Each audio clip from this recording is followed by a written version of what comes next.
Hi there, I'm Nancy Nash with Starfish Strength, and I am on a mission to help people move and live better. As a personal trainer and fitness coach, I get a lot of exercise form questions. Today, I want to take you through the difference between a squat and a deadlift and give you some pointers so that you can lift more weight safely and effectively and progress towards your goals.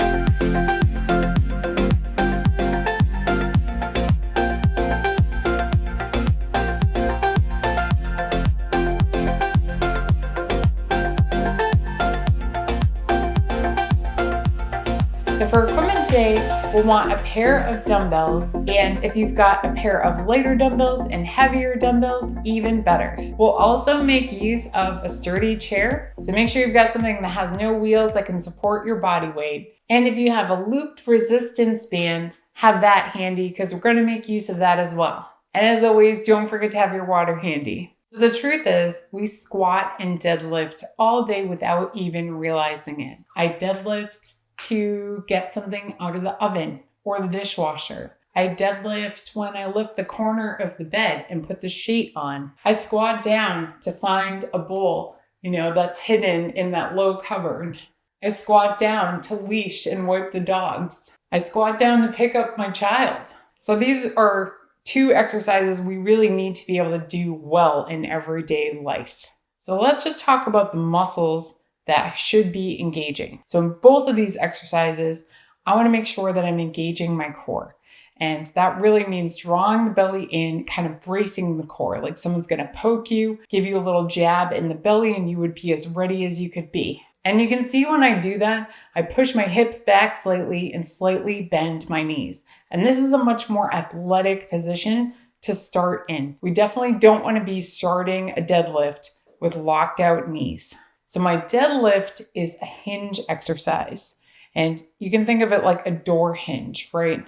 So I'm hinging at the waist. You can do this with me if you want to. I'm going to draw the belly in. I'm going to push my hips back and hinge at the waist. And you notice I'm keeping my back flat. So I'm not, just leaning over and touching my toes. I'm hinging as much as I possibly can. And then when I can't hinge anymore, that's when I bend my knees. And that helps me get the rest of the weight down to whatever I'm lifting. So maybe something in the bottom shelf of the oven.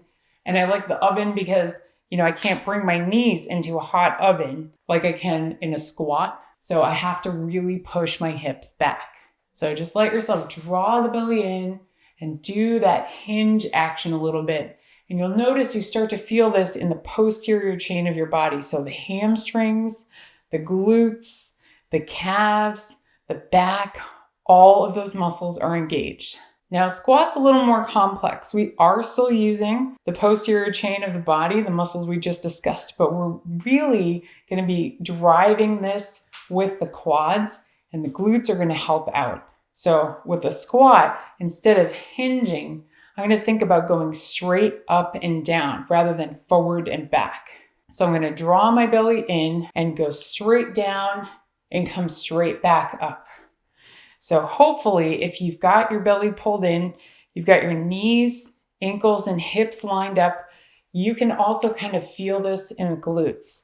And if you can't, consciously squeeze those muscles. So draw the belly in, do that little suck and tuck with the knees bent, and then let yourself squeeze the glutes as you go down and as you drive back up. And you notice that I'm facing straight forward when I squat. So with the deadlift, when I go forward and back, my view changes. But with the squat, I go straight up and down, and I'm looking forward the whole time. My chest is staying lifted. The other thing that both of these exercises have in common is that I want to make sure the hips, knees, and ankles stay in alignment. So a really common compensation in both of these exercises is that the knees start to come in. You see people squatting and the knees kind of come in. Maybe they don't, feel like their knees are strong, but usually that's that we're not engaging the core and the glutes. And then same thing with the deadlift. Usually it doesn't cause knee pain, but you do see people with the knees come in, and then I'm not really training that posterior chain of the body to get strong and good alignment so I can lift more weight more safely. So I'm actually going to use the support of a sturdy chair, pick something that has no wheels that can support your body weight so that we can, safely kind of explore the mechanics of these exercises and make sure we can really nail that form. And if you do have a looped band, this is where we're going to use it. I'm going to bring it right above my knees. So I'm going to squat first. I'm going to line up so I've got my chair right behind me. So when I sit down, I sit in my chair. This kind of helps us mentally have better form when we're squatting. Even if our goal is to get lower than the chair, which is a great goal, this is a good starting place. So start out, make sure that your feet are facing straight forward in line with one another. We're going to brace the core, draw the belly in. I'm going to do that little tiny push back with the hips, little bend in the knees. And I should also feel my arches elevate. If I'm keeping the knees, hips, and ankles in line, especially if I've got the resistance band on, this is where I should feel those glutes turn on. And again, if you don't, do that suck and tuck and consciously squeeze those muscles. And then I'm going to put my hands in front of me, which is going to help me kind of keep my chest up. And I'm going to go all the way down and try to keep my knees out as wide as my hips.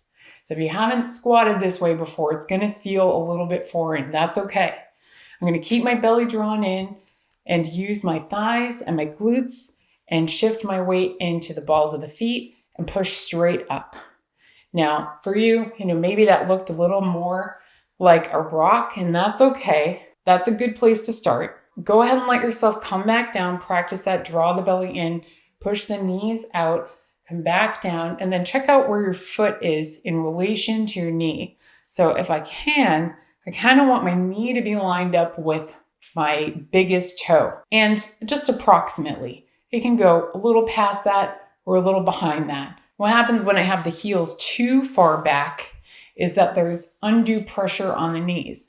So sometimes, you do see people squat and they just bend the knees and they just feel it in their knees, but they can't really get low.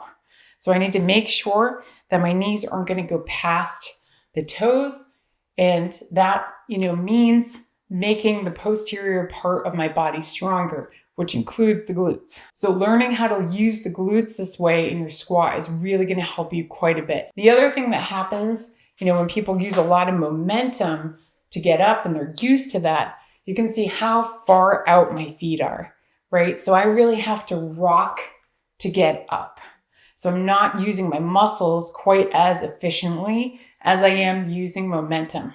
And I want you to be able to get up no matter what. So if you need to use momentum because you're exhausted, go for it.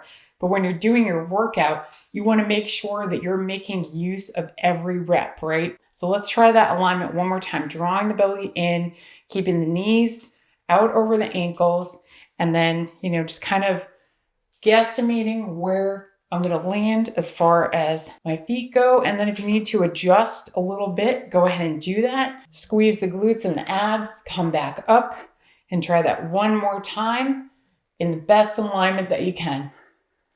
Now you can do this with one dumbbell held at your chest height and keep practicing it this way. You can, eventually take yourself off the chair.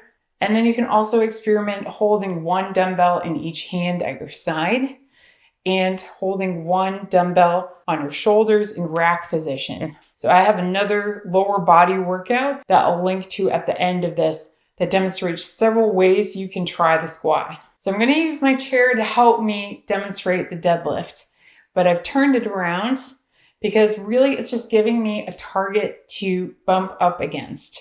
So you could also use a wall in the same way. So I'm going to start in the same alignment as my squat. I want to make sure that my ankles, knees, and hips are lined up. I'm going to draw the belly in. I'm going to squeeze the glutes and then push the hips back as far as I can. When I can't push them back any further, my knees start to bend. And then I push through the balls of the feet to come up. Now I'm actually going to introduce dumbbells for this because I do feel like just looking at it with some sort of resistance in front really helps with form, because the dumbbells are actually going to wind up kind of grazing the front of my thighs. So sometimes I see people, with the dumbbells way out here, and that's really going to be a stressor for my shoulders, but not going to train my back the way a deadlift is meant to. So again, I'm going to draw the belly in, make sure I've got ankles, knees, and hips aligned, squeeze those glutes, push the hips back. And then when I can't push the hips back any further, knees start to bend. And then, when I kind of reach that end range of motion where I feel like my back's going to round, I'm going to drive through the balls of the feet to come up. Now, the other thing I'm going to point out again is that, I'm not just like reaching for the floor. You can see my background when I do that. So I'm making sure that the shoulders stay back, so I can really train the lats. And I'm actually training my shoulders and all the muscles that support them as well. So drawing the belly in, squeezing the glutes, slightly bending the knees, and then I'm going to push the hips back. Make sure I can feel the dumbbells against the front of my thighs. The whole time start to bend the knees and then driving through the feet to come back up. Thanks so much for checking out this video. I hope you feel better informed going into your next workout and feel one step closer to reaching your goals and seizing your inner star. If you're looking for workouts, exercises, healthy recipes, and other healthy living inspiration, please check out the rest of my YouTube channel. And if you need some one-on-one support putting together your exercise program and nutrition plan, please reach out to me in the link in the description. In the meantime, I look forward to continuing this journey with you, and I'll see you in the next video.